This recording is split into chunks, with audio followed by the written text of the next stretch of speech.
श्रील रूप गोस्वामी ने भक्ति रसामृत सिंधु में पुष्टि किए है। पापञ्चीकताया बुद्ध्या हरि संबंधी वस्तुनः मुमुक्षुभिः परित्यागो वैराग्यं फल्गु कथ्यते। जब मुक्तिकामी व्यक्ति श्री भगवान ने संबंधित वस्तुओं को भौतिक समझकर उनका परित्याग कर देते हैं तो उनका संन्यास अपूर्ण कहलाता है। संन्यास तभी पूर्ण माना जाता है जब यह ज्ञान हो कि संसार की प्रत्येक वस्तु भगवान की है और कोई किसी भी वस्तु का स्वामित्व ग्रहण नहीं कर सकता। वस्तुतः मनुष्य को यह समझने का प्रयत्न करना चाहिए कि उसका अपना कुछ भी नहीं है, तो फिर संन्यास का प्रश्न ही कहाँ उठता है।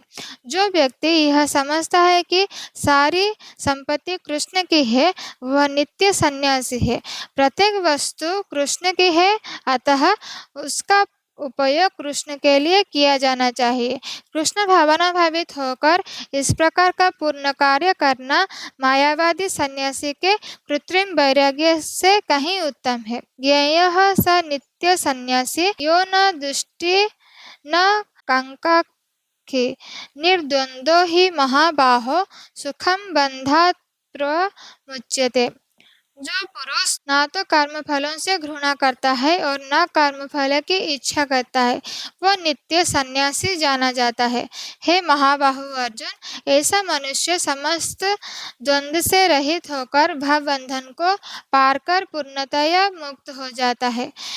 तात्पर्य: पूर्णतया कृष्ण भावना भावित पुरुष नित्य सन्यासी है, क्योंकि वह अपने कर्म फल से ना तो घृणा करता है, ना ही उसकी आकांक्षा करता है। ऐसा सन्यासी भगवान की दिव्य प्रेमा भक्ति के परायण होकर पूर्ण ज्ञानी होता है, क्योंकि वह कृष्ण के साथ अपनी स्वाभाविक स्थिति को जानता है। वह भली भांति जानता रहता है कि कृष्ण पूर्ण है और वह स्वयं अंश मात्र है। ऐसा ज्ञान पूर्ण होता है क्योंकि यह गुणात्मक तथा सकारात्मक स्वरूप सही है। कृष्ण तादात्म्य की भावना भ्रांत है, क्योंकि अंश अंश के तुल्य नहीं हो सकता।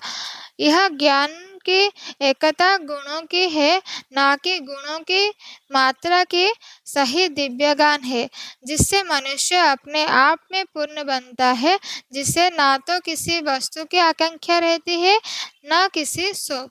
उसके मन में किसी प्रकार का छल कपट नहीं रहता, क्योंकि वह जो कुछ भी करता है कृष्ण के लिए करता है। इस प्रकार छल कपट से रहित होकर वह इस भौतिक जगत से भी मुक्त हो जाता है।